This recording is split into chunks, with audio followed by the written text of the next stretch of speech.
इस बार देश में 543 लोकसभा क्षेत्रों के लिए चुनाव हो रही है, जिसमें से 428 लोकसभा क्षेत्रों के लिए चुनाव हो चुकी है। 115 लोकसभा क्षेत्रों के लिए चुनाव बाकी है। लेकिन आप देखें तो एक तरह से जिस पार्टी को मेजोरिटी मिलनी है, बहुमत मिलना है, वह धीरे धीरे अपने आंकड़े को पार कर चुकी है और लगभग पार कर ली है। इसके बाद जो होने जा रहा है चुनाव, उसमें सीधे सीधे प्लस मार्जिन लेने के लिए पार्टियां चुनाव लड़ रही हैं और पार्टियों के जो अंदरूनी सर्वे हैं उससे सब कुछ स्पष्ट हो चुका है। आपको मैं यहाँ पे 2 सर्वे की बात करने जा रहा हूँ।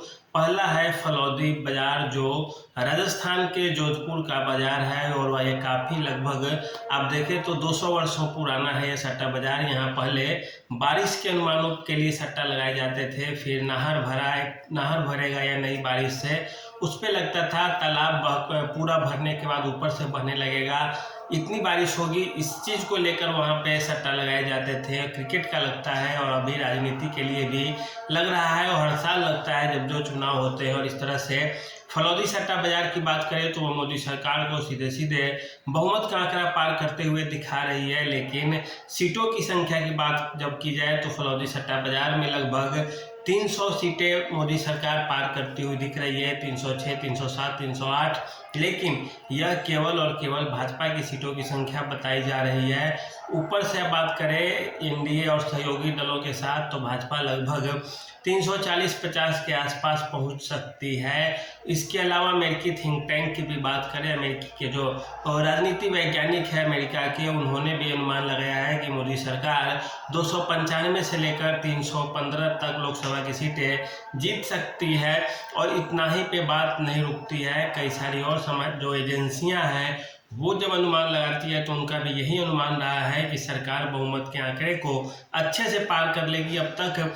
और उसके अलावा जो मेरा अपना जो अनुमान है इस बार के लोकसभा चुनाव के लिए, तो आप देखें तो मेरा अनुमान यह कह रहा है कि मोदी सरकार 55 से 60% स्ट्राइक रेट के साथ बैटिंग करने जा रही है। अब तक जो 428 लोकसभा क्षेत्रों के लिए चुनाव हो चुके हैं उसी को आधार बना के आप देखें तो आप देखेंगे कि मोदी सरकार लगभग 240-50 से ऊपर की संख्या में अभी तक ही स्कोर कर चुकी है। और इसके अलावा जो अभी 115 लोकसभा क्षेत्रों के लिए जो चुनाव होने हैं उसमें मोदी सरकार को सबसे बड़ा बेनिफिट जो मिलने जा रहा है वह यह है कि मोदी सरकार की कई राज्यों में सरकारें हैं, जैसे बिहार में है, उत्तर प्रदेश में है, मध्य प्रदेश में है, छत्तीसगढ़ में है, राजस्थान में है, गुजरात में है, महाराष्ट्र में है।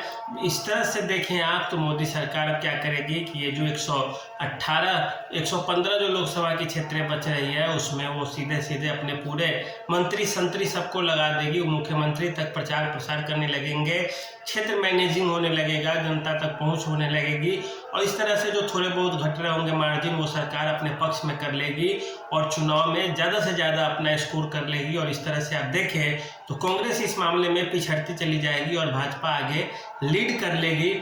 कुल मिलाकर भी आप देखें तो जो 500 जो क्षेत्र है उसमें मोदी सरकार बहुत खराब प्रदर्शन भी करेगी, फिर भी वह बहुमत के आंकड़े से आगे रहेगी। मेरा अपना जो अनुमान है, जो सबके अपने अपने कुछ अलग अलग होते हैं, उसमें आप देखें तो मोदी सरकार सीधे सीधे 300 के आंकड़े को पार कर लेगी। सहयोगी दलों की बात करें तो जो शिवसेना है महाराष्ट्र में या बिहार में नीतीश कुमार है, चिराग पासवान जैसी पार्टियां हैं, इन लोगों की बात करें तो मोदी सरकार ले दे के लगभग 350 के आसपास रहेगी। 340-45 सीट इनको आसानी से आ जाएगी। 400 पार के जो नारा जो दिया जा रहा है भाजपा की तरफ से वह एक तरह से पूरा होता हुआ नहीं दिख रहा है। आप सभी को भी मिला लेंगे, एनडीए के सहयोगी पार्टियों को मिला लेंगे तो भी यह कहना मुश्किल है, उतना आसान नहीं है। लेकिन देखिए हर चीज़ तो 4 जून को बताएगा।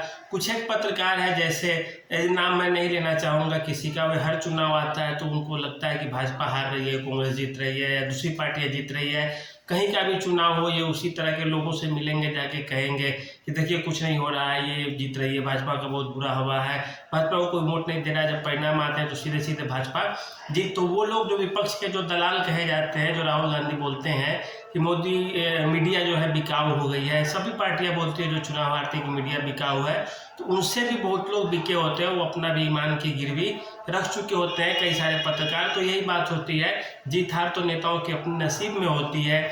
लेकिन आदमी अनुमान लगाता है, लेकिन हर बार अनुमान आप किसी एक के लिए ही नहीं लगाइए। मेरी नसीहत है, सुझाव है, क्योंकि लोकतंत्र है, सबको मौका मिलना चाहिए, बारी बारी से सबकी आती भी है मौके। तो इसी तरह से आप देखें तो किसी एक का पक्ष न ले, जनता जिस समय जिसके साथ रहती है सरकार उसी की बनती है, सत्ता में वही आएगा, हर चीज़ उसी की होगी।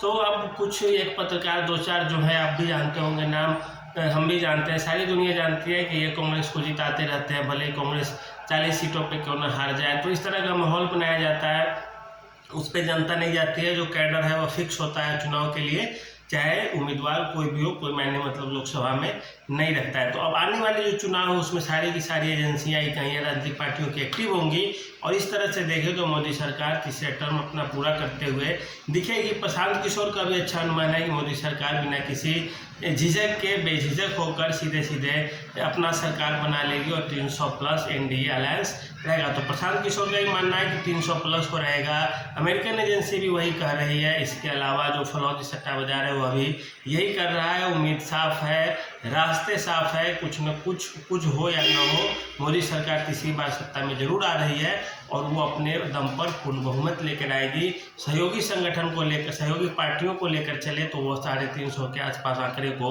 छूते हुए दिखेगी। 360 हो जाए, 370 हो जाए, 380 हो जाए, 400 हो भी सकता है, नहीं भी हो सकता है, संभावना कम है, लेकिन इसकी संभावना ज़्यादा है कि 300+ रहेगी और 360-70 के नीचे रहेगी। तो आज के लिए इतना ही, धन्यवाद।